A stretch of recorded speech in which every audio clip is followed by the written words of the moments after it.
Buenos días. Hoy contamos con el secretario general de Transportes Aéreos y Marítimos, casi nada, don Benito Núñez Quintanilla. Bienvenido, Benito. No es la primera vez que nos honra con tu presencia, puesto que siempre has atendido nuestras invitaciones. Por tanto, no hace falta que te explique qué es el Clúster Marítimo Español, quiénes somos, qué hacemos, ya que esta consideramos que también es tu casa y la conoces perfectamente. Nosotros también hemos podido conocer la gran labor que has desempeñado al frente de la Dirección General de la Marina Mercante y lo justo es agradecerte el apoyo que siempre nos has brindado, el trabajo desarrollado en la institución, así como escuchar y comprender nuestras reivindicaciones. Benito, supongo que eres consciente de que las personas que formamos parte del clúster te apreciamos mucho y te has ganado nuestro cariño y nuestra admiración. Y conoces además perfectamente la importancia que tiene el transporte marítimo en España y que es el transporte más eficiente por tonelada transportada, así como el menos contaminante si atendemos a la relación de tonelada transportada por milla recorrida. Y también conoce bien nuestros retos y desafíos para el transporte marítimo, entre otros el problema de la falta de relevo generacional, la digitalización y la descarbonización de la flota. En cuanto a esto último, el sector marítimo en general y el transporte marítimo y la pesca en particular siempre han estado comprometidos con la sostenibilidad medioambiental. Prueba de ello son los esfuerzos e innovación para transitar hacia esa descarbonización. Pero los objetivos que se marcan a nivel europeo son demasiado ambiciosos, máxime si tenemos presente que no existe combustible alternativo hoy por hoy que nos permita eliminar el fuel marino tradicional en los plazos establecidos.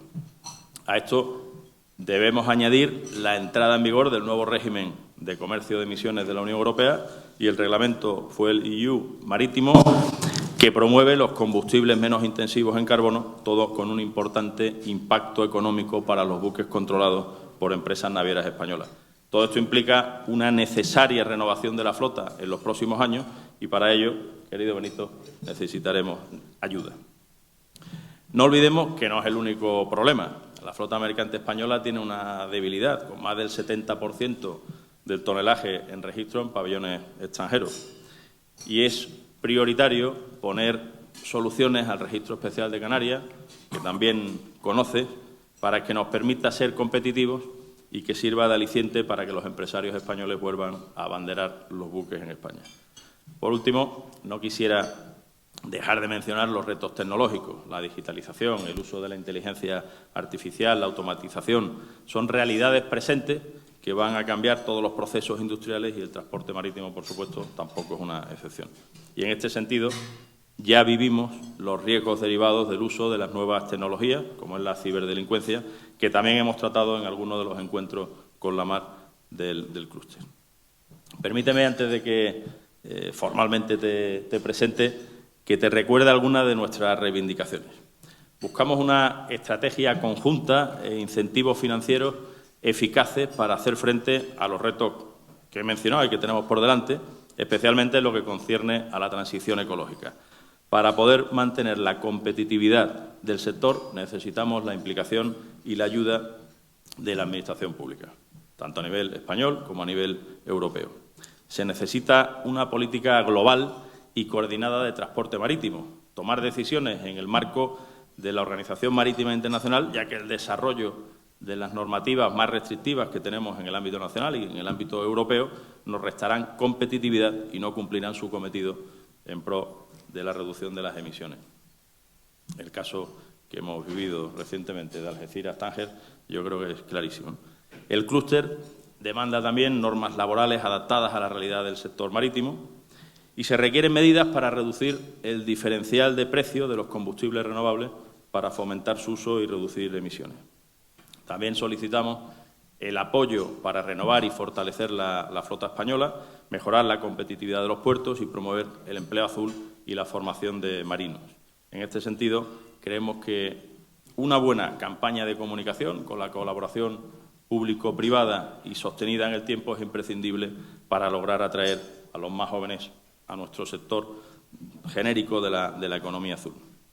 Por otro lado, la simplificación de los trámites administrativos, la reducción de la burocracia y el apoyo financiero son temas que deben figurar en la agenda de la Administración, de nuevo en pro de la competitividad del sector, tal y como la presidenta de la Comisión Europea, von der Leyen, le ha pedido a todos los comisarios en sus respectivas cartas de misión. Y, por último, nos has escuchado muchas veces decir que necesitamos una estrategia de economía azul española, complementaria a las que ya se han ido aprobando, se están aprobando en las distintas comunidades autónomas, y que España considere la economía azul y a todos los sectores económicos que la componen como un sector estratégico. En este sentido, la semana pasada, en el Congreso Marítimo Nacional, pedía en mi primera intervención un pacto de Estado de todos los partidos políticos para que se comprometan con esta idea. Contamos contigo para que el Gobierno de España y los partidos políticos así lo entiendan y logremos una verdadera coordinación entre los distintos ministerios con competencias relacionadas con la mar. Y ahora sí, después de esta breve introducción, paso a presentar a Benito. Benito Núñez es de Albacete, lugar marítimo por excelencia. Es ingeniero naval y oceánico por la Universidad Politécnica de Madrid y pertenece al Cuerpo de Ingenieros Navales desde el año 2004. A lo largo de su carrera ha ocupado diversos cargos de relevancia en el ámbito marítimo y administrativo.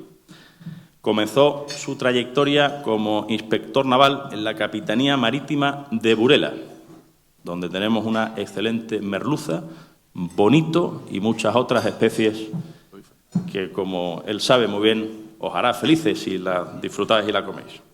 Posteriormente, trabajó en la Mutualidad General de Funcionarios Civiles del Estado, desempeñando funciones como director del Servicio Provincial en Albacete, subdirector adjunto a la Secretaría General y vocal asesor en la Unidad de Apoyo.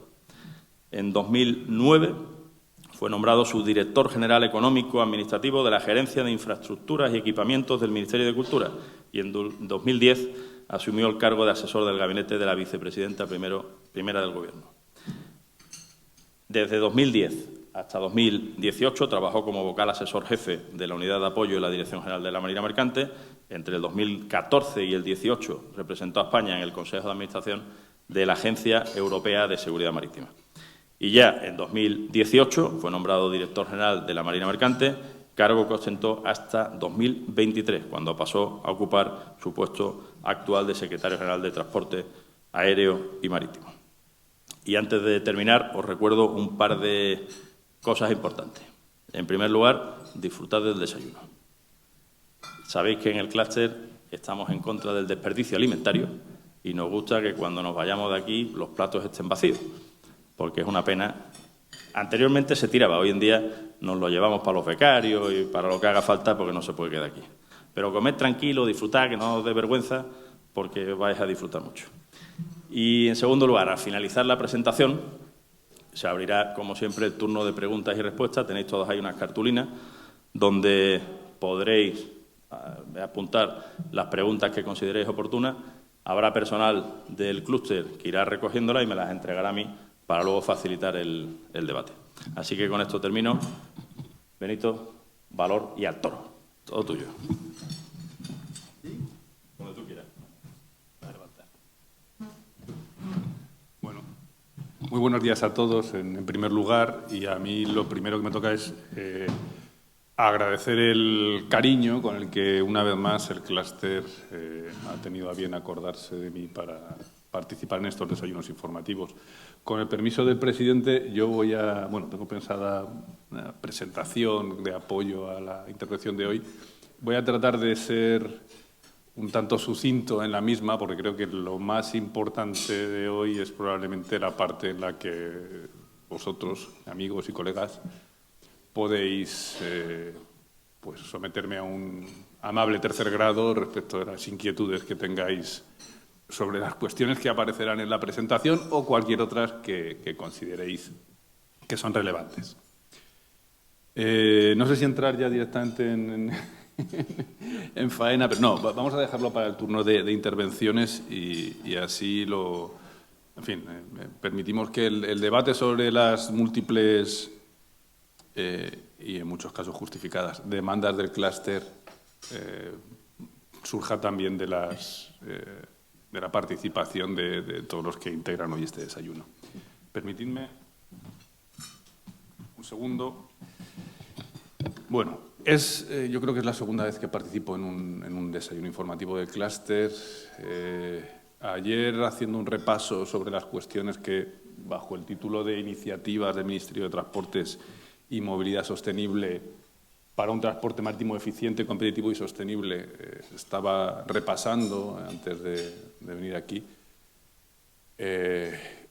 me llevé la poco grata sensación, sorpresa, de que algunas de ellas ya las dije. Eso no es bueno. Significa que algunas de las cosas que hace 5 años ya estaban pendientes, ahí siguen. Es verdad que siguen, algunas de ellas en cauce de solución, pero ahí siguen. Y es que gran parte de las necesidades o de las demandas del sector han permanecido a lo largo de estos años constantes, algunas incluso acrecentadas. Yo confío que el conjunto de iniciativas que desde el Ministerio de Transportes y Movilidad Sostenible hemos puesto en marcha puedan al menos, si no solventarlas en lo inmediato, asentar los medios para que puedan llevarse a cabo. Y sin más, a mí me gustaría empezar con el contenido de los puntos que me gustaría tratar en la intervención de hoy. Como veréis, me gustaría hablar de la Estrategia Marítima de España, de un elemento legislativo de importancia primordial para el sector, como es la reforma del texto refundido de la Ley de Puertos del Estado y Marina Mercante y de la Ley de Navegación Marítima.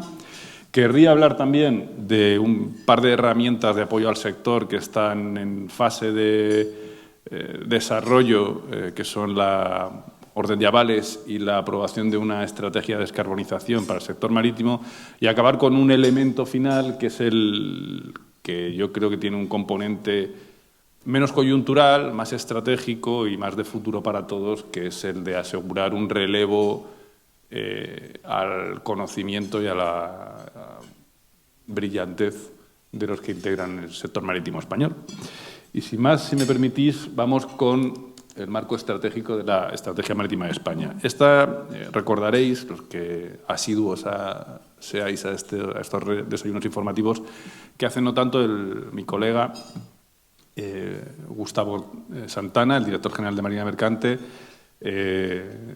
intervino en estos desayunos informativos para dar cuenta más pormenorizada, además de la que voy a dar yo hoy, de la Estrategia Marítima de España.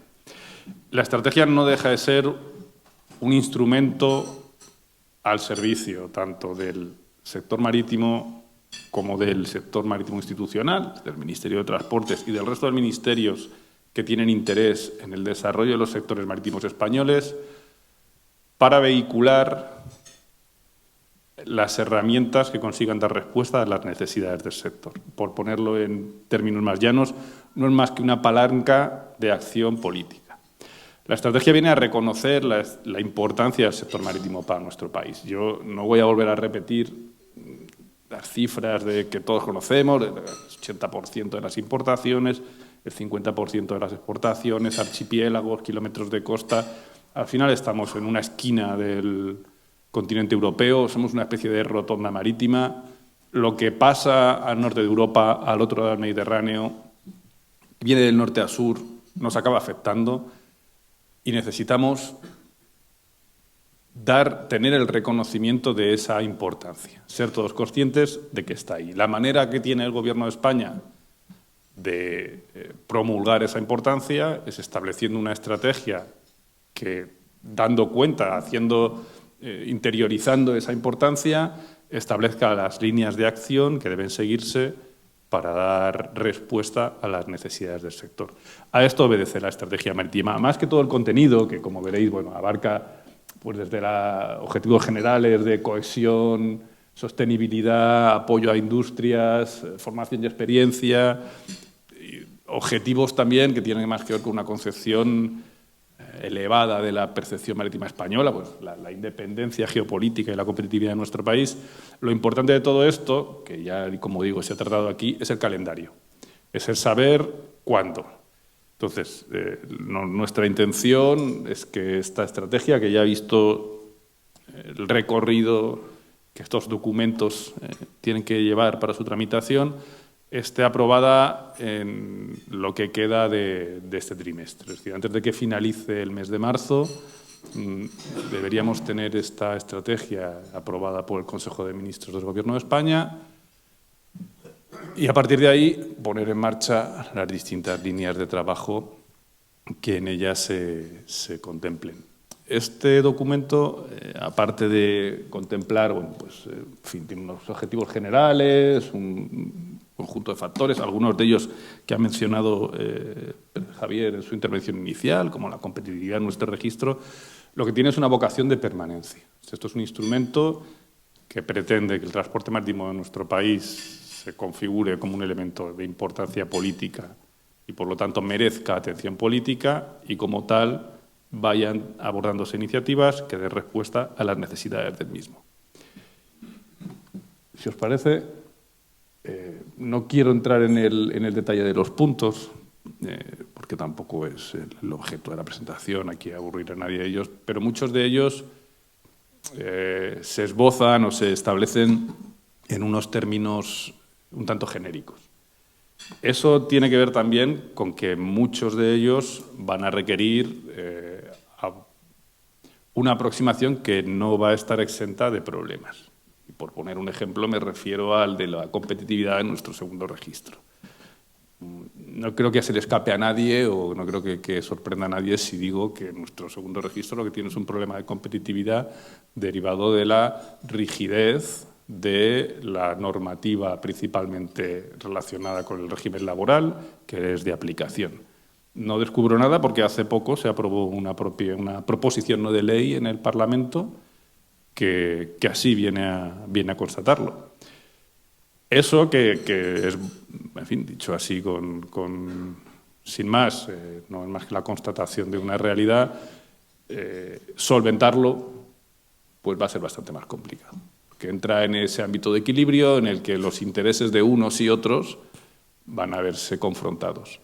Lo importante de esta estrategia, y permitidme que use el registro como ejemplo para lo mismo, es que al menos reconocemos que esto está ahí, reconocemos que es un problema, reconocemos que el registro necesita mejoras y una vez que lo tienes, en fin, tienes dos opciones: ignorarlo, que es lo que básicamente, si se me permite, ha pasado en cierta manera hasta hace no tanto, o bueno, ser consciente de que el problema está ahí, ser consciente de que solucionarlo no es sencillo, pero tratar de al menos identificarlo como un problema y plantearse la posibilidad de mejora del mismo.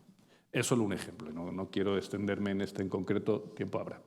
Junto a esto, nos ocupa ahora mismo, y tras la remisión el año pasado para su tramitación en Cortes, el proyecto de modificación de la Ley de Puertos del Estado y de Marina Mercante. Y de la Ley de Navegación Marítima. Desde el punto de vista de la Administración Marítima, el texto refundido es nuestro marco normativo de actuación básica.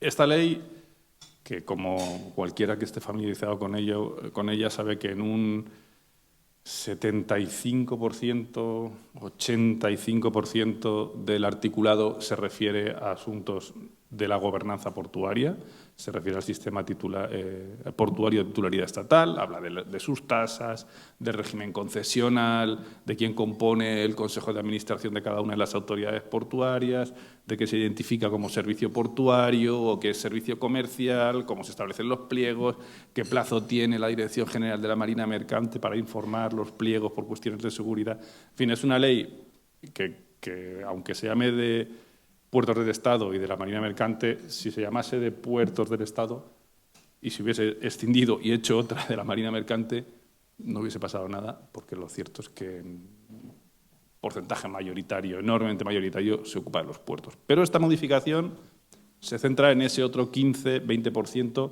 que no tiene que ver con el sistema portuario de titularidad estatal.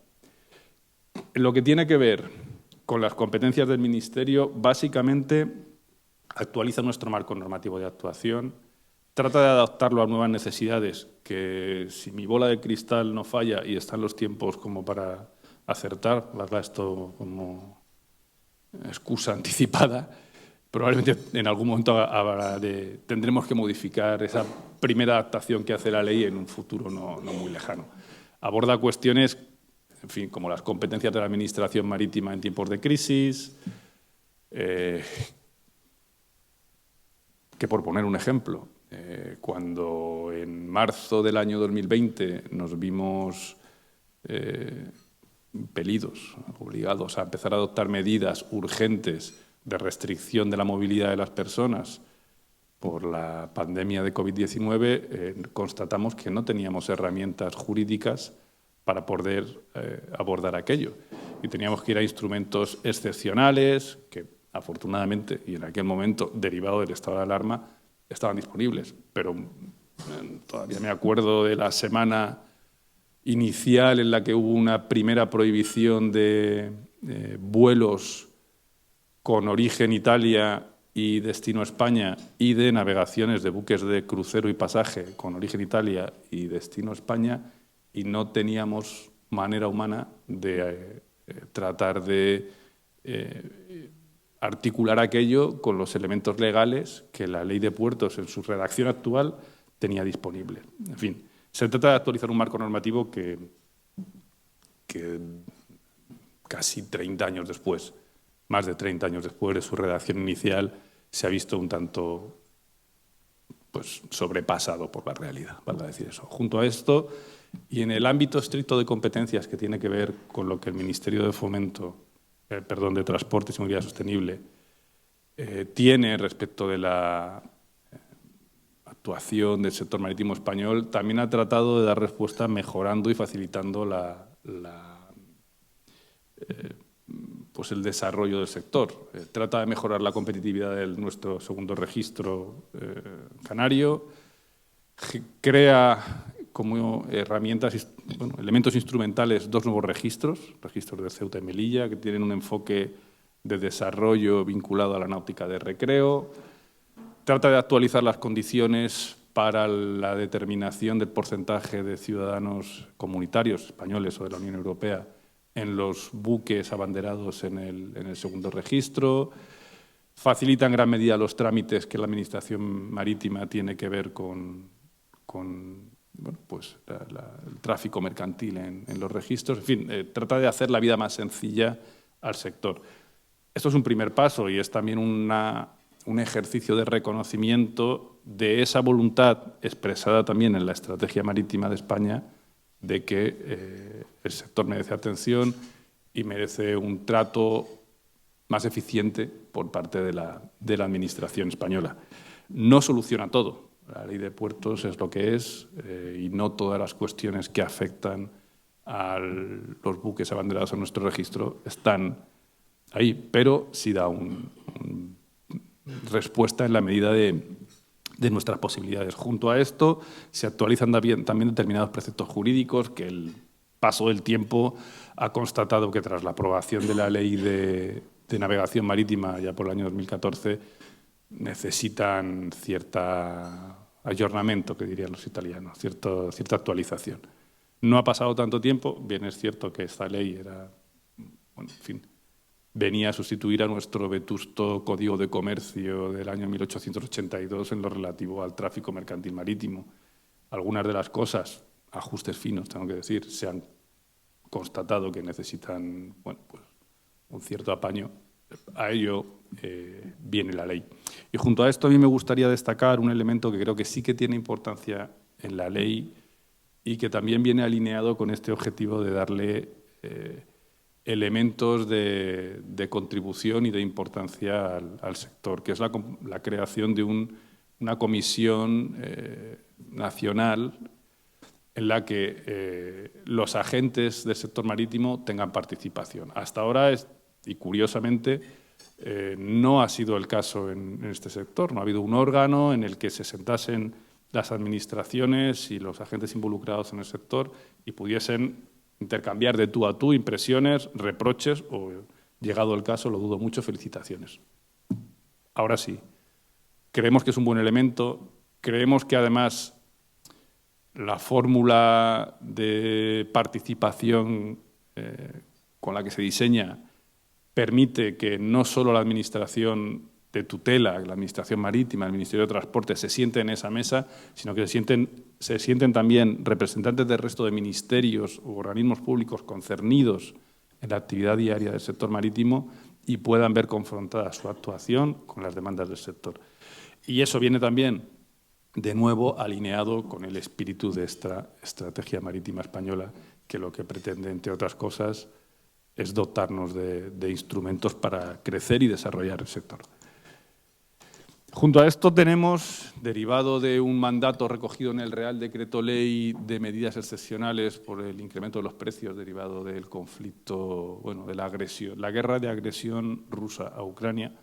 Me vais a permitir que en estos tiempos un poco tristes para los que pensamos que el orden y las normas están para respetarlos, pues usen la terminología correcta. Es una agresión rusa a Ucrania.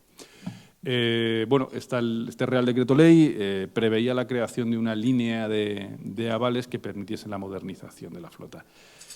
El problema de esta línea de avales es que tiene que verse materializada mediante una orden ministerial que además, y eso es inexorable, tiene que ser compatible con las reglas de subvenciones, de ayudas de Estado de la Unión Europea. Nos ha costado no pocos esfuerzos conseguir que los servicios de la DigiComp, de la Dirección General de Competencias de la Comisión, nos den lo que ellos llaman en el argot una comfort letter, una carta de conformidad con el acervo comunitario en lo referente a ayudas de Estado al transporte marítimo, pero estamos en las últimas fases de aprobación de esta orden ministerial. La queremos tener también en breve y creemos que es un buen elemento que permite abordar una de las principales líneas de trabajo que va a tener el sector en los próximos años, que no es otra que la de cumplir con la cada vez mayor demanda en materia de rendimiento medioambiental. Esto es voy a hacer una pequeña digresión respecto de la línea general de la presentación, pero creo que es interesante. Parece que tras una ola en el que lo medioambiental ha tenido una presencia abrumadora en los movimientos que han tenido que ver con el sector marítimo, pero en general con todos los sectores del transporte y en concreto en el ámbito de la Unión Europea, vienen tiempos en los que ese énfasis o ese empuje medioambiental podría uno percibir que va a ser, en cierta manera, cuestionado. Y bueno, puede que sea así, pero puede que sea así en lo matizable. Me explico. En lo sustancial, al menos es lo que yo percibo, no hay un movimiento de vuelta atrás en la demanda de otras cosas, una hoja de ruta de descarbonización del sector de transporte marítimo. Tampoco la hay en el aéreo, una vuelta atrás, y no la va a haber en el terrestre. Puede que se consideren algunos calendarios, puede que algunas medidas se replanteen de alguna manera, pero el hecho fundamental, la línea, está trazada y va a seguir ahí. Y en los próximos años, nos guste o no, con independencia del grado de esfuerzo que haya que dedicarle, esto va a tener que verse solucionado. Yo querría comentar con vosotros brevemente algo que tiene que ver con la descarbonización del sector marítimo, pero que no tiene que ver con nuestro ámbito concreto de la Unión Europea, la puesta en marcha de los ETS, de la inclusión del transporte marítimo en el mercado europeo de derechos de emisiones, es OMI, que aplica al conjunto de la flota mundial. Ahora mismo está en discusión en el Grupo de Trabajo Intersecciones del Comité de Protección del Medio Marino el conjunto de medidas a medio plazo que se tienen que aprobar en el próximo Comité de Protección del Medio Marino, en el mes de abril. Y ahí lo que se cuestiona es la medida concreta. Es decir, si va a haber un levy, ¿cuál va? Un levy, una tasa sobre el combustible, si esa tasa va a estar incorporada o no en alguno de los mecanismos que ya se han dado del fuel estándar de la Unión Europea, que es un equivalente al mecanismo del fuel EU Maritime, la intensidad de esa medida económica, el destino de los fondos, si va a ir totalmente destinado al armador, si va a repercutir en los países, si va a tener un componente social. Lo que no se discute es que va a haber medidas. Entonces, por matizar a veces el sentido de los tiempos, puede que haya en la ruta general algún ligero desvío, algún pequeño ajuste derivado pues, de las coyunturas temporales, de algunas necesidades, pero que esto ha venido para quedarse, os lo puedo asegurar. Es más, en algún caso parece que ha venido para quedarse y puede que incluso incrementarse. Con ese convencimiento es con el que el Ministerio de Transportes y Movilidad Sostenible quiere poner en marcha este Plan Nacional para la Descarbonización del Transporte marítimo, en este caso, que tiene que ir alineado con un conjunto de iniciativas que ya están en marcha. Podemos hablar del Acuerdo de París, del Pacto Verde, del Plan Nacional de Energía y Clima, pero lo importante es hablar de qué es lo que vamos a hacer y de los elementos estratégicos que van a componer este plan de descarbonización. Aquí podéis ver 3 de ellos. La adecuación de la flota a esos nuevos requerimientos medioambientales, las ayudas que se puedan establecer para poner en marcha corredores verdes y aquellas medidas de desarrollo técnico, normativo y operativo que puedan ayudarle. Al final no es más que un plan en el que lo que se establecen son estrategias, líneas de actuación, medidas concretas. Y esas medidas concretas pues tienen que venir financiadas. Y aquí sí quería hacer un pequeño paréntesis, una pequeña pausa y hablar un poco de cómo y de qué y de dónde. Esto que veis aquí es la primera tanda de buques que se van a ver sometidos dentro del conjunto de la Unión Europea al pago de derechos de emisiones. Como sabéis, este es el primer año, el año pasado fue el primer año, 2024, completo, en el que por primera vez y con una intensidad del 40% del conjunto de emisiones, los buques inclusos en el ámbito de aplicación del mercado europeo de derechos de emisiones tienen que presentar los correspondientes derechos de emisión adquiridos respecto al año anterior.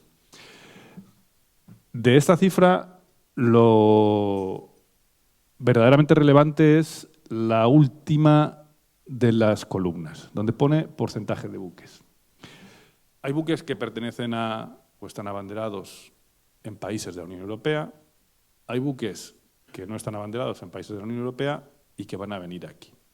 Y la Unión Europea, en la modificación de la Directiva del Mercado Europeo de Derechos de Emisiones, asigna a los distintos países, en función de los puertos a los que van a llegar y la nacionalidad del buque, la responsabilidad de la recaudación de los derechos de emisión devengados.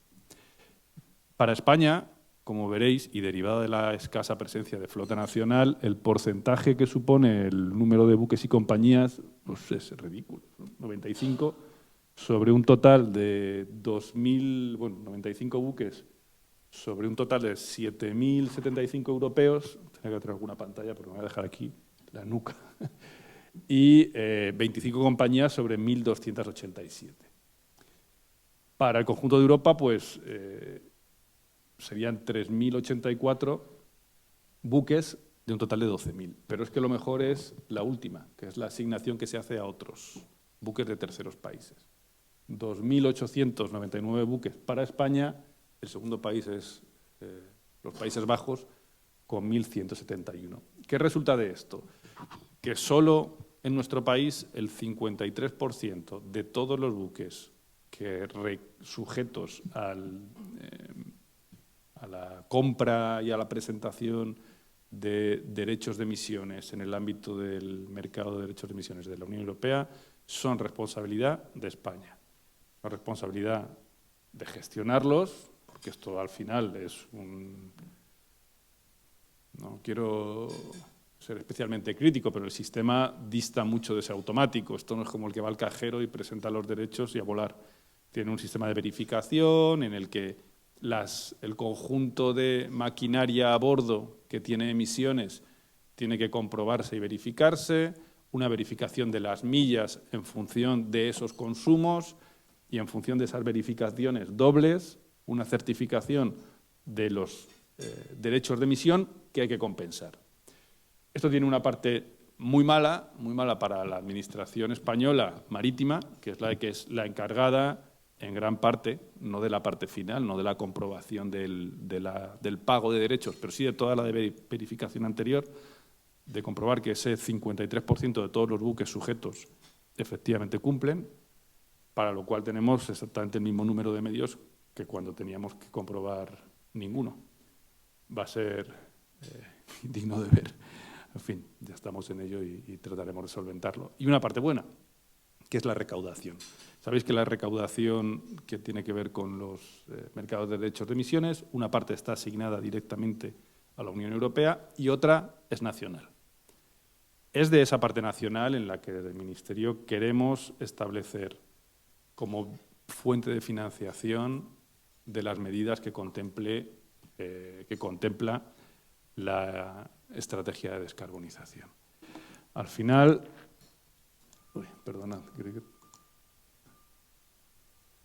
antes de pasar a las ayudas directas, al final las cifras que calculamos hablamos de en torno a unos 3.000 millones de euros de aquí a 2030 de recaudación. Esto, por supuesto, está sujeto a que el tráfico de aquí a los 5 años siguientes se comporte más o menos como ha venido comportándose hasta ahora.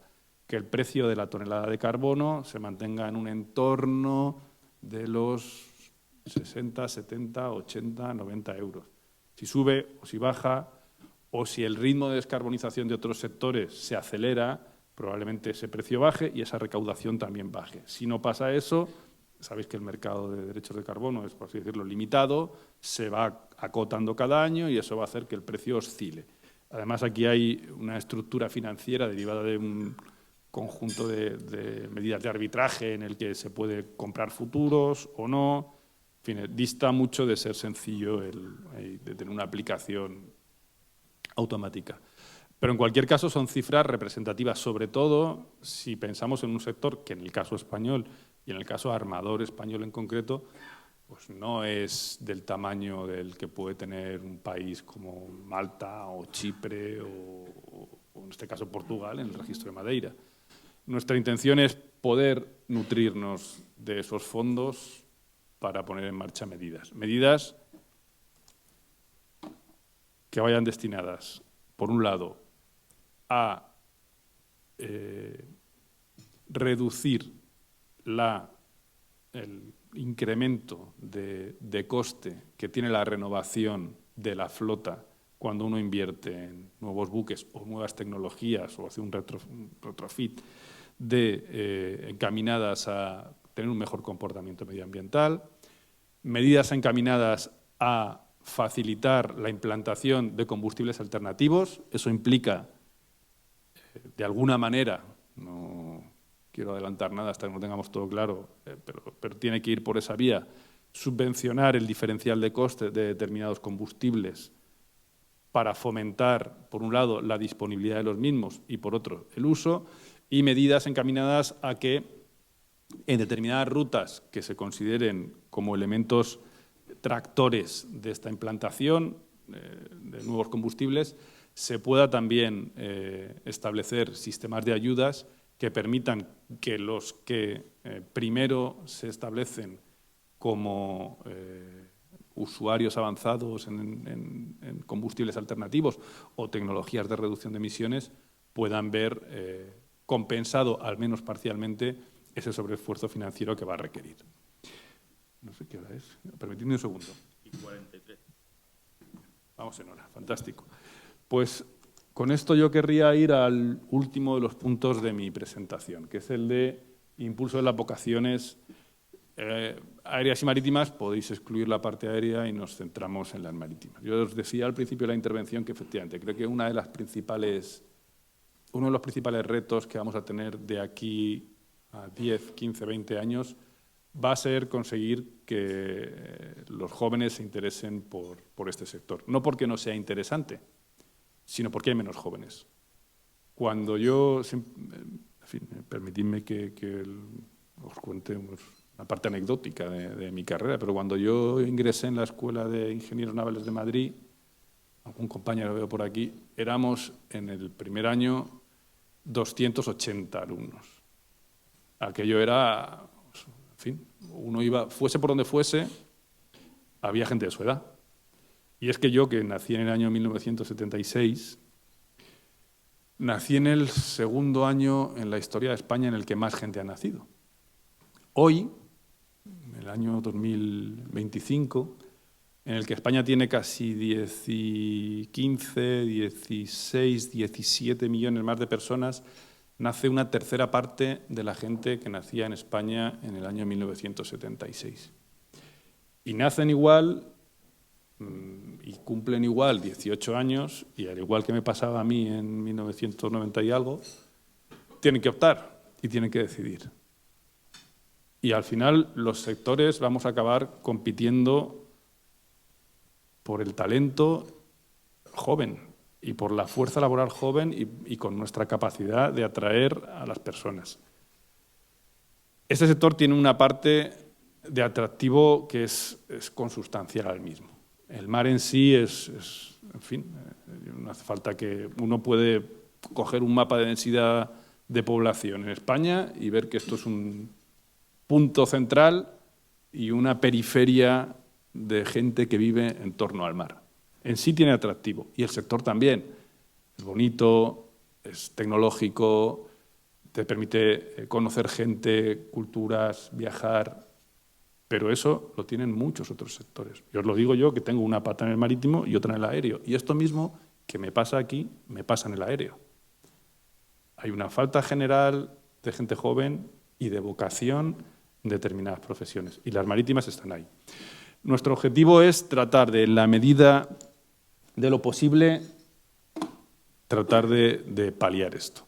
El año pasado tengo que reconocer que, en fin, derivado de la coyuntura en la que nos encontrábamos, no conseguimos sacar adelante un proyecto de Real Decreto que comprendía una serie de medidas que en gran parte venían destinadas a dar esa respuesta.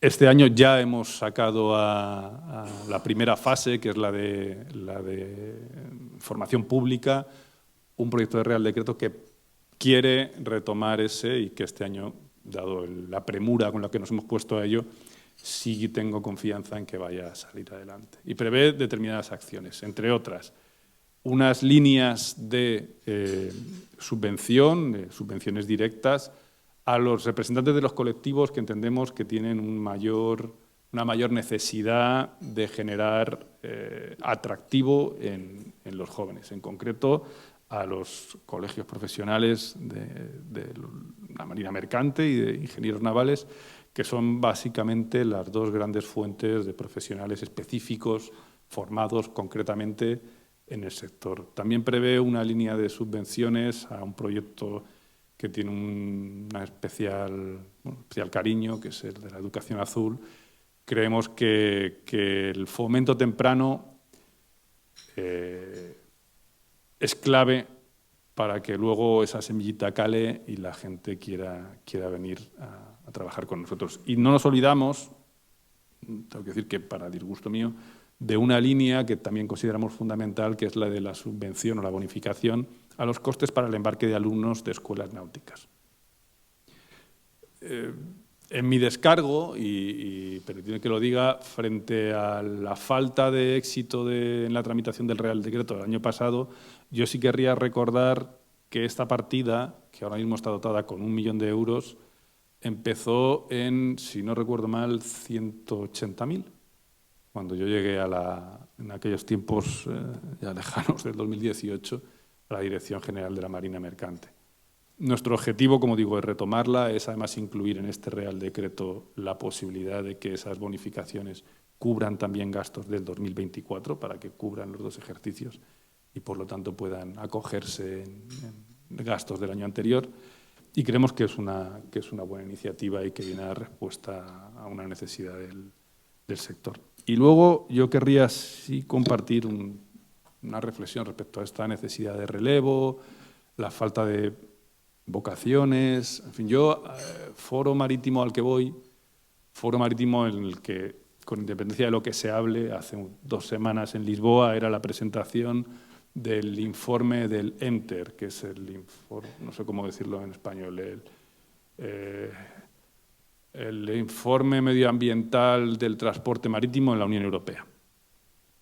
Y acababa parte de los integrantes del panel, que ahí estábamos hablando de los objetivos de OMI de descarbonización, de las tecnologías de descarbonización, de cómo se va a afrontar en los distintos países. Todo el mundo acaba hablando de la necesidad de que se incorporase gente y se formase gente en el sector para poder atender estas necesidades de descarbonización.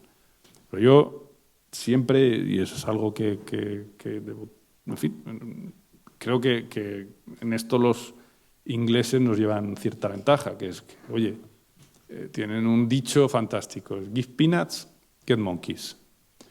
Si ofreces cacahuetes vas a tener monos. Pues esto es así. El que quiera talento va a tener que pagarlo. Está muy bien la vocación, pero la vocación por sí misma no hace nada. Y yo puedo dar líneas de vocación y subvenciones para, en fin, para que tengamos aquí el circo ambulante de las profesiones marítimas, pero si no se les paga, no van a venir. Y eso es una verdad impepinable. Está labrada en piedra.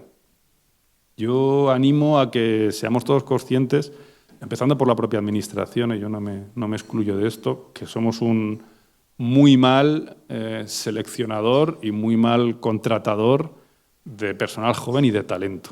Valga ese reconocimiento como base.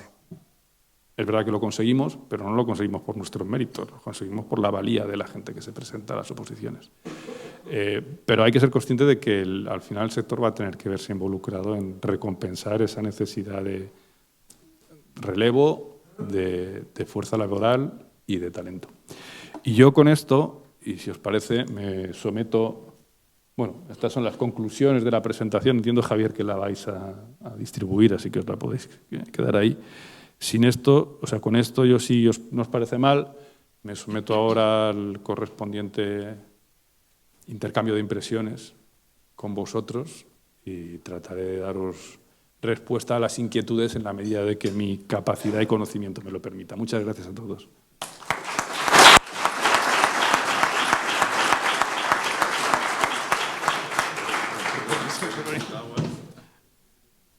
Muchas gracias, Benito, por esta buena y clara presentación.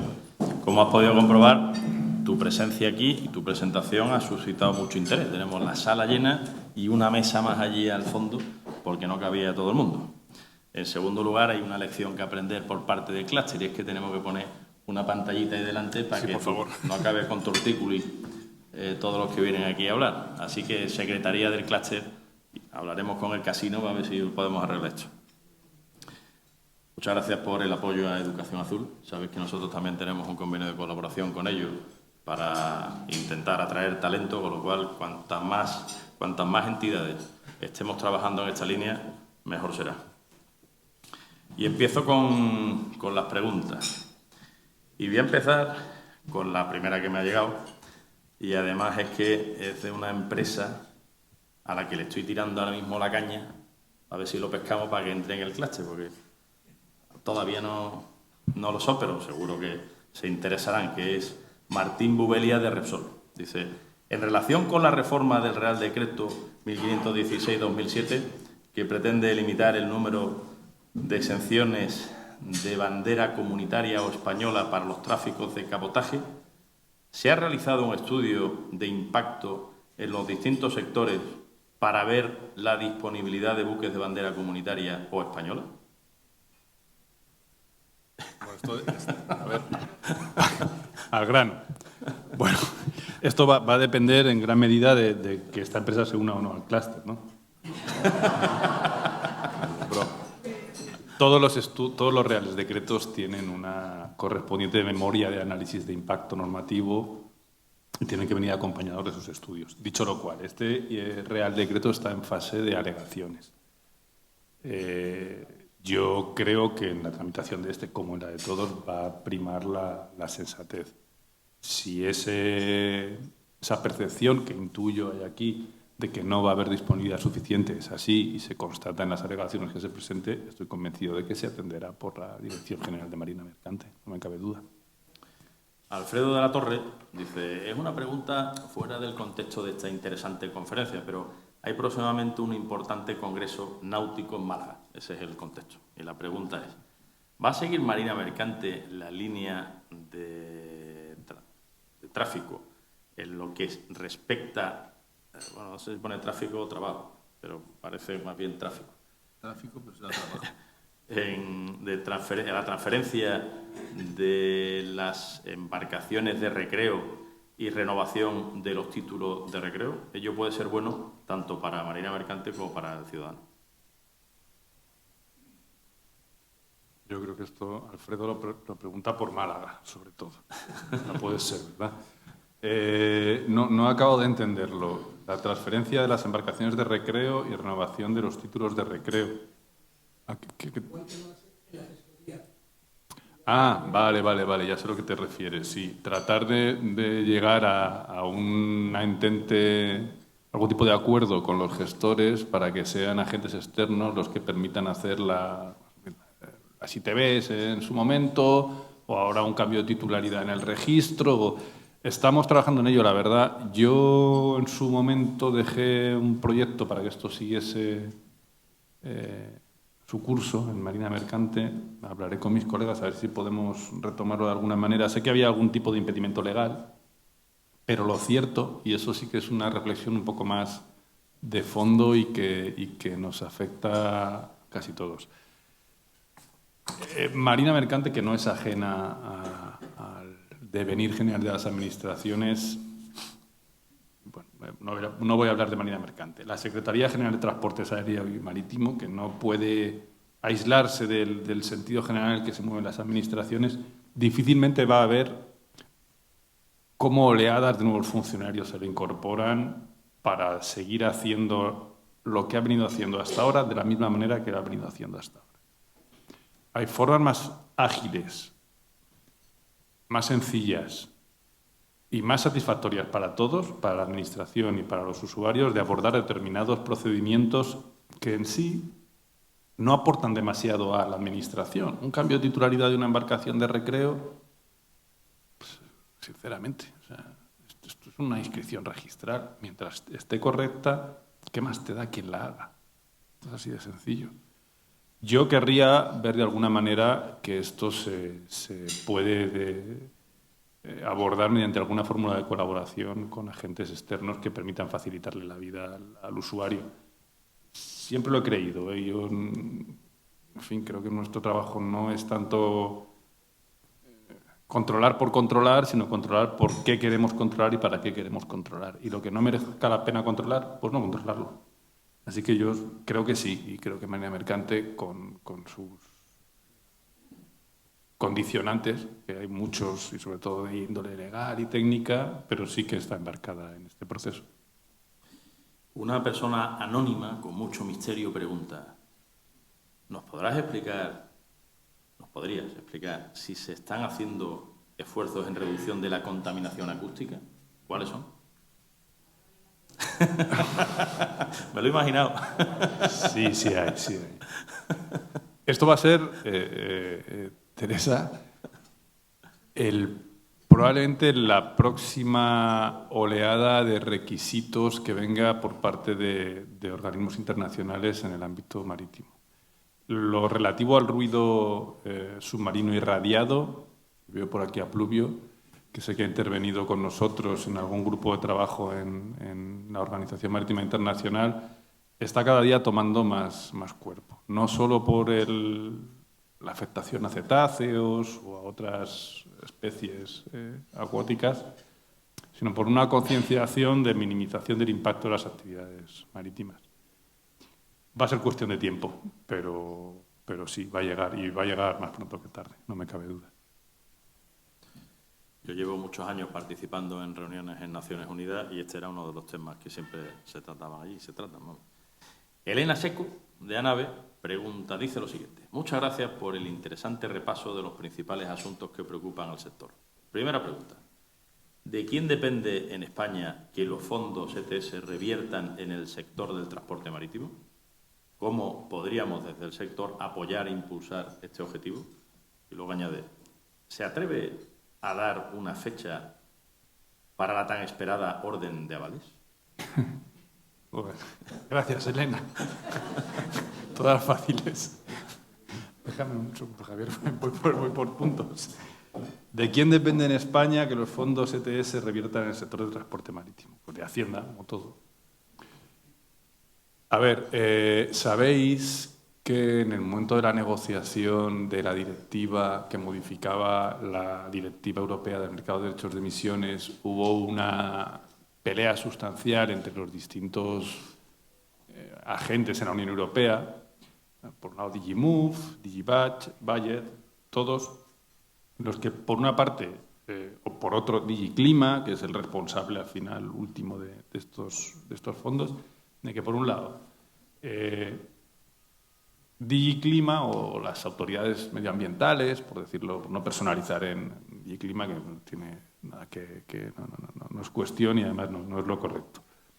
Quieren que esos fondos tengan un destino exclusivo, decidido desde la parte de gobernanza de las políticas climáticas. Es decir, que sea el correspondiente... Bueno, había dos peleas. Una, ¿cuánto se queda en la Unión Europea? Dos, quién de lo que se quede en los países y en la Unión Europea decide qué se hace con ello. Claro, los ministerios o las organizaciones responsables de los planes de adaptación al cambio climático, de los mercados de emisiones, pues en nuestro caso el Ministerio de Transición Ecológica tendría y tiene sus posiciones. Son fondos del ETS, es un fondo vinculado al carbono, tiene que ir alineado con las políticas que yo diga. Los paganos, los ministerios representantes de los sectores afectados dicen, no, para mí. Yo quiero que mi sector, aéreo, marítimo, terrestre, de cemento, siderúrgico, lo que sea, que es el que va a pagar, sea en el que revierta directamente. Tú dame a mí todo el dinero y yo lo hago. Y luego está Hacienda, que dice, callaos los dos, que esto es para mí. Y ya veré yo qué hago. Esto pasa con esto y pasa con todo, o sea, que no es ninguna novedad. Así que, ¿qué se decide? Pues esto es una cuestión que dentro del seno del Gobierno pues hay que hablarlo con Transición Ecológica y con Hacienda. Tenemos una ventaja, que es que, aunque no se consiguiese ponerle esa etiqueta de este dinero es para este fin, sí que se establece una vinculación preferente, que es que estos fondos tienen que tener como objetivo la descarbonización de los sectores que contribuyen a su recaudación. También tengo que decir que con este nivel de recaudación en España, salvo que uno empiece a hacer cosas muy imaginativas, no tenemos capacidad para asumir unos programas de ayuda de este importe. Entonces, hay que reconocerse también en la magnitud de las cifras y ser consciente. Yo soy optimista, porque al final nos asiste una razón, que es que este sector es de los primeros que está contribuyendo de una manera clara, ya y firme. Y que eso tiene que, de alguna manera, verse correspondido con un esfuerzo por parte de las administraciones en acompañar al sector. Y en ese sentido soy optimista. Desde el sector, pues podéis hacer lo que estáis haciendo, desayunos en el clúster, dar a conocer la contribución del sector y solicitar que se le acompañe, que es legítimo y es lo que toca hacer por parte del sector. Y una fecha para la tan esperada orden de avales. Pues sí, yo espero que esté antes de que llegue el mes de mayo. Y si puede ser antes, pues antes, pero no todo depende de mí. Esta orden, al final, toda la producción normativa en España, nos guste más o menos, está sometida a un conjunto de procedimientos. Hay que consultar con los ministerios, hay que remitirla para informe del Consejo de Estado, hay que hacer una segunda ronda. En fin, son procesos que están muy alejados de ser ligeros y faltos de impedimentos. Pero bueno, somos conscientes además de que es urgente y queremos correr en ello. Así que soy relativamente optimista. Javier Soriano, de Atlantic Brokers, pregunta: ¿hasta qué punto se prevé la posibilidad de que los armadores expuestos al pago de derechos de emisiones puedan compensar tales obligaciones con su inversión en iniciativas de descarbonización?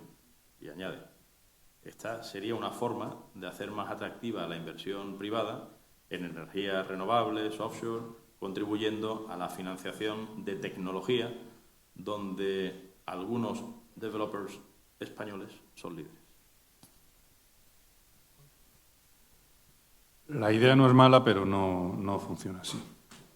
Lo siento mucho. Esto estaría muy bien. Yo cojo y la inversión que yo realizo para ahorrar estas toneladas de CO2, directamente me la quito del conjunto de derechos de emisiones de CO2 que tengo que comprar y presentar a la Oficina de Cambio Climático. Pero claro, no se ha diseñado así y lo que queda es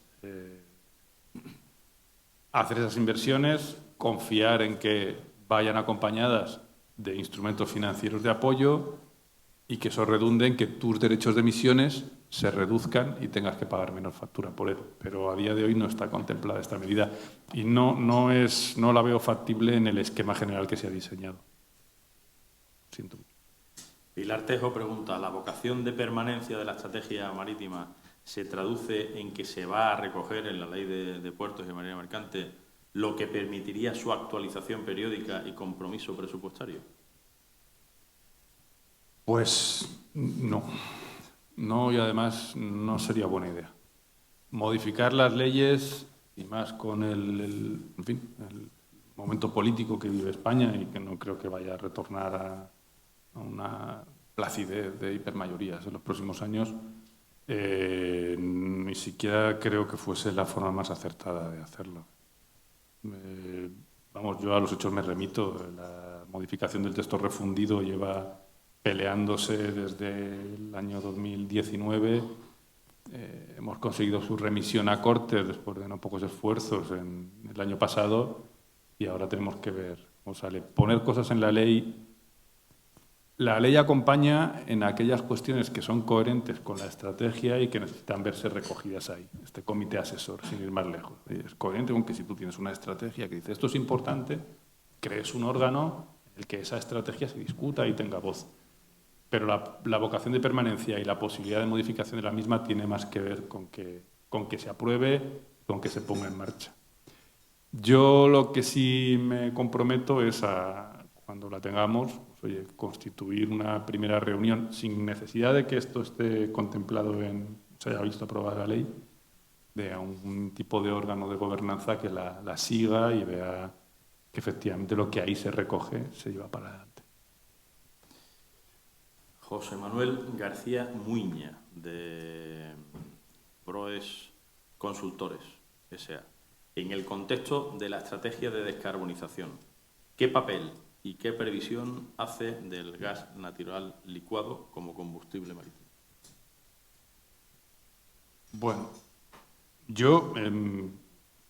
aquí la estrategia no puede, porque además es deudora de los esquemas generales que hay de taxonomía de combustibles bajos o neutros en carbono en la Unión Europea, hacer distinciones. Lo que siempre hemos mantenido desde el Ministerio es un principio de neutralidad tecnológica.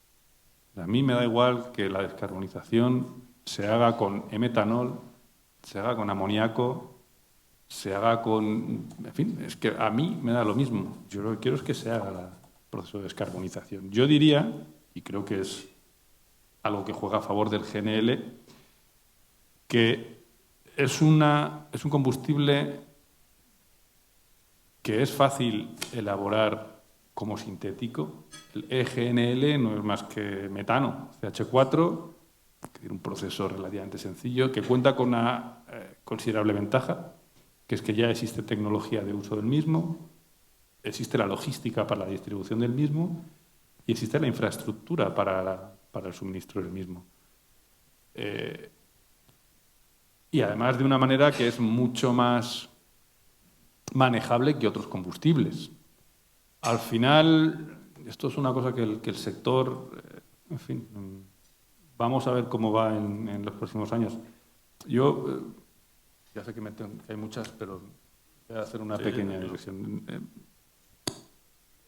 Es curioso que de los dos sectores en los que yo me muevo, que son dos sectores reconocidos como de difícil descarbonización, el del transporte aéreo y el del transporte marítimo.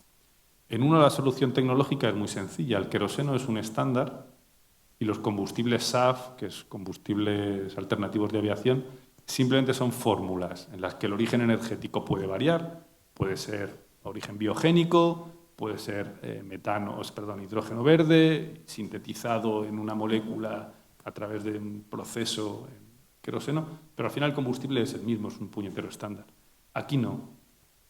El sector marítimo lo que tiene es una incertidumbre respecto de cuál va a ser el combustible dominante, si es que va a haber alguno. Se ha hablado de metanol. Luego parece que decayó un poco el metanol y se empezó a hablar de amonia.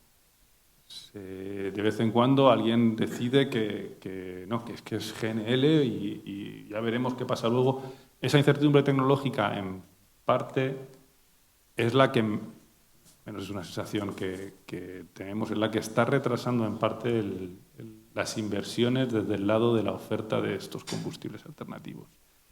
Y yo creo que una parte que tiene sentido es la de, pero yo no me dedico a esto, que es la de apuesta por combustibles de origen sintético o de origen biogénico, de biocombustibles de tercera generación, para los que ya hay tecnología, ya están en uso y ya se pueden utilizar.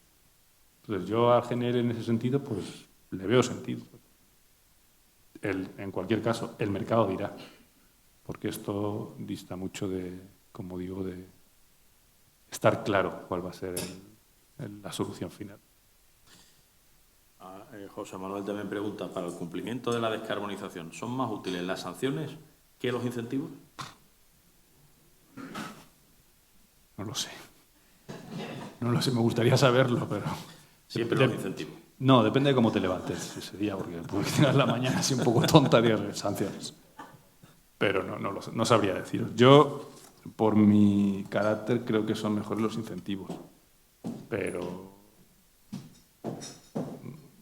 no sabría deciros, la verdad.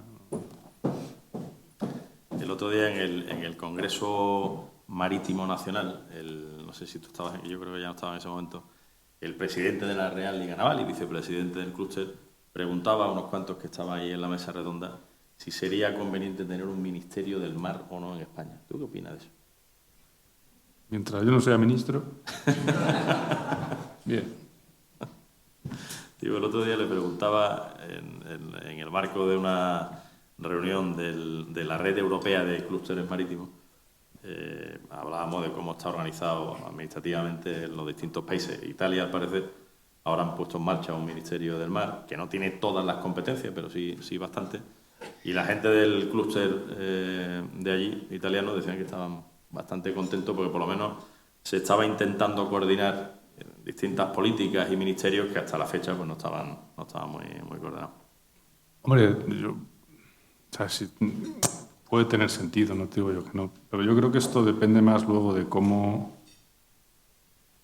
la fuerza que tenga un ministerio así que otro, de la fuerza política, me refiero. Yo recuerdo que ha habido países cercanos a nosotros que han tenido ministros del mar, no ha habido ningún cambio sustancial. Recuerdo un ministro, había en el gobierno polaco de Morawiecki, hace no tanto, el anterior a Tusk, un ministro de Economía Marítima. Según vino se fue, o sea, esto a veces tiene más que ver con el impulso que se le quiera dar, la fuerza política que se pueda poner, que con el órgano en sí. Pero bueno, ya digo que mientras a mí no me nombren, oye, bien. Yo le respondí, pero esto es una cosa mía personal, que conociendo como conocemos la situación en España, con 11 ministerios diferentes, con competencias en el mundo del mar, iba a ser realmente complicado administrativamente el asumir todas esas competencias por un ministerio y que nos podíamos tirar 4 años reorganizando el ministerio, que cuando se organizara a lo mejor cambiaba la legislatura y venía otro gobierno y lo cambiaba. Pero que sí que creo que sería bueno que, por ejemplo, dependiendo de la vicepresidencia económica, con mandato de coordinación de todos esos ministerios, os obligara a sentaros en una mesa X veces al año para tratar de coordinar esa política, ¿no? Pero bueno, eso es una idea mía que aquí suelto por si acaso. Bueno, tenemos candidatos.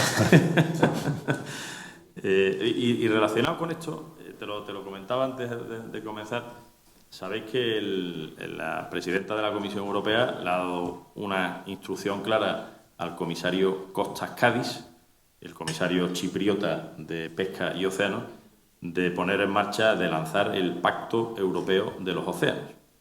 Y el Pacto Europeo de los Océanos tiene como objetivo, según la propia Comisión Europea, promover un enfoque integral y coherente de las políticas relacionadas con los océanos, con el mar, desde la gobernanza oceánica para la protección y restauración de la biodiversidad, impulsando la economía azul, etcétera. Es decir, que haya también en el ámbito europeo una coordinación entre las distintas políticas de las distintas direcciones generales de la Comisión Europea relacionadas con el mar. Me da la sensación, por lo que estoy viendo en Bruselas, de que no hay mucha participación de organizaciones españolas que estén intentando influir en ese proceso, en ese Pacto Europeo de los Océanos. Y lo digo porque yo soy el ponente del dictamen del Comité Económico y Social Europeo. Ayer tuvimos una reunión allí en Bruselas sobre este tema. Mañana, esta tarde, me vuelvo para Bruselas porque ha organizado otra reunión el comisario para hablar de estos temas, pero no estoy viendo muchas aportaciones de los distintos subsectores de España. Os lo digo para animaros a que lo hagáis, porque todavía estáis a tiempo, pero no mucho tiempo, porque yo creo que en mayo más o menos pretende ya tenerlo cerrado para presentarlo en Niza, en la Conferencia de los Océanos de Naciones Unidas, que se celebrará en junio en Niza. Y ahí ya la lanzará. Y creo que es una oportunidad para que todos los subsectores tengan cabida en ese Pacto de los Océanos. Y cuando hablo de todos los subsectores, hablo de mundo privado y de mundo público, porque la Armada, la Guardia Civil, al final todos somos economía azul, todos formamos parte de los océanos. Y bueno, no sé qué idea tienes tú de esto y cómo está participando España en este proceso, pero yo creo que los españoles deberíamos intentar influir lo máximo posible. Sí, ahí coincido, deberíamos tratar de influir. El problema de todas estas cosas es que cuando esto se hace desde el Comisariado de Pesca de Asuntos Marítimos, que suele estar... Y océanos, ahora es océano. Y océanos. Bueno, yo creo que viene a ser lo mismo, o sea que tradicionalmente ha estado ahí. No sé hasta qué punto tiene relación con el ámbito del transporte marítimo, pero bueno, echaremos un vistazo y toda participación que pueda darse por nuestra parte, bienvenida sea. Tiene que ver, os lo digo, porque quieren coordinar todas las políticas de la Unión Europea, que sea la hoja de ruta del futuro, igual que se han hecho otras cosas, otras comunicaciones en el pasado sobre otros temas. Miguel Ángel Lamet, de Comismar, pregunta, dice, la seguridad marítima depende mucho de la investigación de los accidentes. Recientemente se ha integrado la CIAIM con las comisiones de accidentes de aviación y ferrocarriles. ¿No crees que esto puede mermar la eficacia de la CIAIM por su pérdida de recursos y especialización? Bueno, sabéis que lo que se ha aprobado es la creación del órgano trimodal, ¿no? De investigación de siniestros, que afecta a los 3 ámbitos, marítimo, aéreo y ferroviario. Pero es más una unión respecto a los recursos comunes que tienen, la secretaría, la oficina, que de la especialización de los inspectores, porque el personal es el que hay en las... Falta todavía el desarrollo de esa... Esto es una ley, necesita un Real Decreto de Desarrollo de la Estructura, pero al final se va a nutrir de los propios funcionarios ya especializados en cada uno de los 3 ámbitos. Y además funciona con comisiones separadas. Hay una comisión de aéreo, una comisión de marítimo, una comisión de ferroviario, Y luego el Pleno, pero el Pleno no veo a nadie de un ámbito enmendándole la plana a otro, diciéndole que si la entrada de agua no sé dónde o el flap de no sé qué. O sea, no creo que... A mí no me preocupa demasiado que pierda especialización. Y bien llevado yo creo que se puede gestionar. Al final es una cuestión de cómo quieres organizarlo. Con 3 diferenciados o con uno. Sabéis que en otros países estas comisiones de investigación, pues, si son sectoriales y específicas, el Marine Accident Investigation Branch del Reino Unido, pero por ejemplo en Estados Unidos es una única comisión de investigación que funciona a modo parecido al que se ha organizado en esta, con 3 secciones separadas en la que cada una tiene sus inspectores, sus procedimientos y su conocimiento técnico específico de cada uno de los ámbitos. No creo que suponga una merma en ningún caso, la verdad. Marina Cartagena, del diario El Puerto, pregunta que si lo que tú has explicado de la reforma de la ley, si se va a acelerar la tramitación. Que la ve que está un poquito paralizada ahí en el Congreso. Bueno, yo confío en que sí. Ya sé que está todavía abierto el plazo de enmiendas, pero creemos que se puede cerrar en breve. Esto de todas maneras no es a mí a quien hay que preguntarles, que una vez que está en el Congreso, pues ya no depende del Gobierno, depende de sus señorías, pero sí, mis noticias es que en breve se procederá al cierre de plazo de presentación de enmiendas y seguirá su curso. Yo tiendo a ser optimista, espero que veamos ese plazo en breve, se discutan y se apruebe. Al final, con independencia de que hay cuestiones que a nadie se le escapa políticamente más sensibles, el grueso de la ley son cuestiones técnicas que, en fin, quiero pensar que, salvo excusa, todos nos podemos poner de acuerdo en el contenido de las mismas. Una pregunta de mi cosecha, porque es una situación que estamos viviendo ahora en la flota pesquera. Hemos visto como la norma general la ley establece que el capitán primer oficial debe ser de la Unión Europea. En el marco del registro especial de Canarias hay una excepción para circunstancias especiales que se permita que no sean de esa nacionalidad. Me gustaría saber en qué condiciones se ha aplicado eso, y lo pregunto porque nosotros en el mundo de la pesca, sobre todo en barcos que están pescando fuera, en terceros países, nos estamos encontrando con serios problemas para poder encontrar españoles que lleven nuestros barcos. Y como llevamos muchos años en terceros países, tenemos gente formada, que lleva ya muchos años trabajando con los que eran españoles y que podrían realizar esa actividad perfectamente. Y estamos planteando una posible enmienda para permitir también, excepcionalmente, no como de forma general, que algunos extranjeros puedan también hacerlo. Soy consciente de la enmienda. Ha llegado una propuesta de preenmienda que prevé que tanto el patrón como parte de la tripulación, si han tenido formación, titulación española, en barcos de pesca, abanderados en España, y a nosotros nos parece bien. Si al final lo cierto es que si no hay profesionales españoles, pues habrá que recurrir a donde haya profesionales. Tiene más.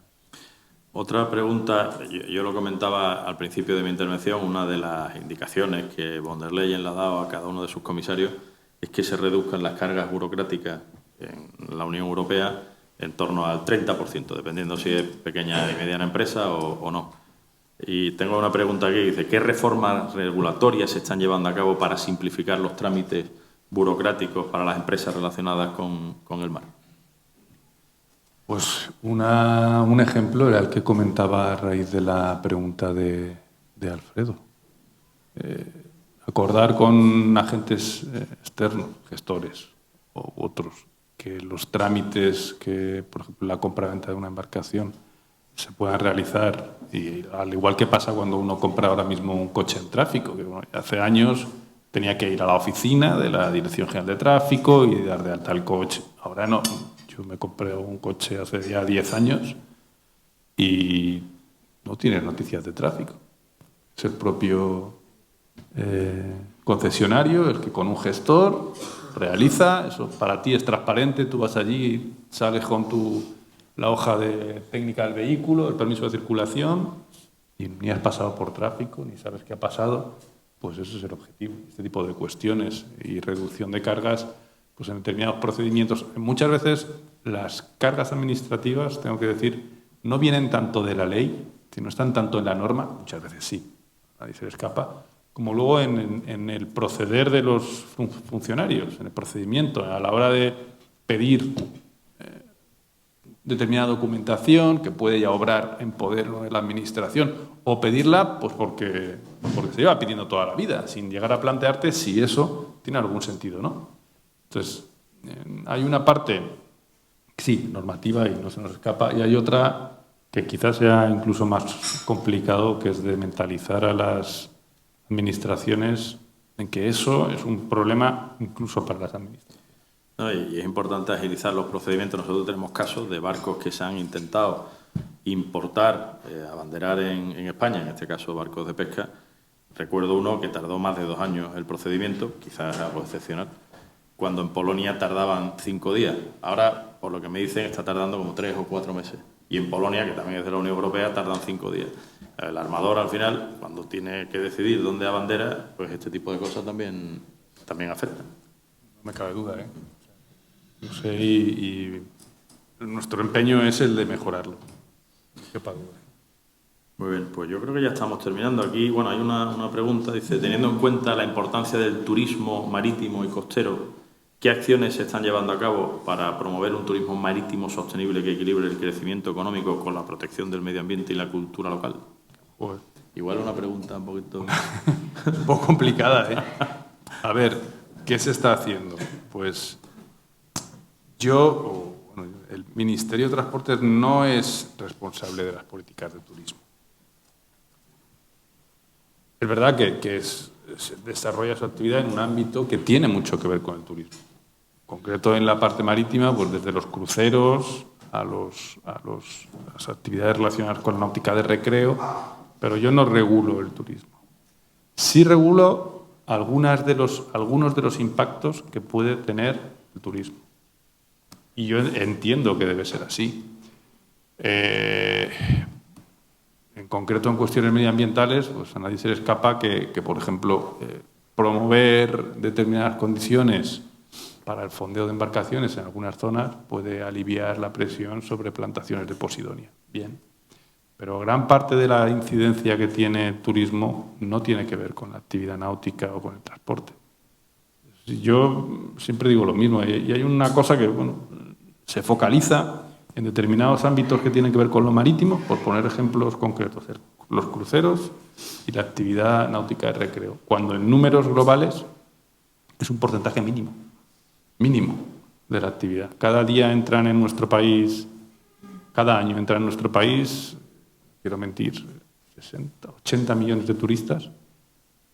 ¿Cuántos de esos realizan una actividad náutica o vienen en un barco de crucero o en un ferry o en una embarcación? Nada, el porcentaje es muy pequeño. El problema es que muchas veces es muy visible esa actividad y no significa esto que no tenga impactos, lo tiene, todo tiene impactos, pero conviene también matizar el peso relativo de esos impactos en la sociedad en general. Y relacionado con esto, aunque me imagino que la respuesta será como antes, que Hacienda tiene mucho que decir, ¿no sería lógico plantear la posible eliminación del impuesto de matriculación, sabiendo que si eso ocurre traerían muchas más empresas, barcos aquí, ya sean barcos de recreo normales o de los megayates, con la generación de riqueza, de empleo que genera todo eso en España, que está en un lugar privilegiado por su situación y que podría ser el punto de encuentro de muchísimos de estos barcos, y que sabemos que hoy en día se están yendo a otros puertos de Francia o de Italia porque tienen unas mejores condiciones, y al final deja de ingresar un montón de dinero a España porque esta gente se ha ido. Sí, es una figura tributaria que convendría darle una vuelta, sin duda alguna. Yo creo que no cumple los objetivos para los que se diseñó, porque además el paso del tiempo y el conjunto de exenciones que se le han ido dando a las aplicaciones de la misma, es el destino a partir de, la implantación a partir de una eslora, lo cual genera una barrera fiscal específica respecto de un determinado tipo de eslora de embarcaciones, el hecho de que estén excluidas las que están en explotación comercial, pero claro, las embarcaciones no siempre tienen un único destino, pues lo cierto es que no es un mecanismo, una figura tributaria que, al menos desde mi punto de vista, ha perdido sentido y efectividad. Que sí, coincido en que no sé si eliminarla como tal será factible, pero al menos modificarla para que, por además, por las cifras que yo conozco, no es una recaudación excesiva la que produce. Quizá haya que pensarlo, sí. Nos vamos juntos a la Ministra de Hacienda y se lo contamos. Venga, vale, está bien. Y ya para terminar, que ya estamos en el tiempo, mencionabas ahí una serie de ayudas que va a haber. Entre esas ayudas contempla la posible ayuda para una campaña de comunicación relacionada con todas estas cosas que decía, para el fomento del talento, de atracción de talento, etcétera. Una campaña de comunicación que haga visible todas estas cosas buenas que tiene el sector relacionado con el mar, para que los jóvenes, aparte de que hagan práctica, aparte de que se les dé a conocer las titulaciones que hay y demás, pues se puedan involucrar más en este mundo. Como tal, no se prevé un destino para esa campaña. Lo que prevé este Real Decreto son un listado de subvenciones nominativas, por así decirlo, de contribuciones a determinados colectivos que tienen como objeto la promoción de las profesiones en el ámbito marítimo. Educación azul o el destino a los fondos al Colegio de Ingenieros Navales o al Colegio de Oficiales de la Marina Mercante. Lo que persiguen es eso, ¿no? O sea, no es una subvención a fondo perdido, es una subvención con un objetivo específico, que es el fomento de las vocaciones. Entonces, más que una campaña, lo que pretende es que haya varias, que tenga un ámbito, porque yo también creo que así en genérico está bien, pero luego hay que ir ser un poquito más preciso en el objeto de deseo del sector. Y eso yo creo que tiene más que ver con que los colectivos concretos enseñen lo que hacen, lo muestren como atractivo y consigan despertar ese interés en cada uno. Bueno, pues con esto puntualmente vamos a terminar, no sin antes darte las gracias por esta interesantísima y entretenida charla y debate que hemos tenido.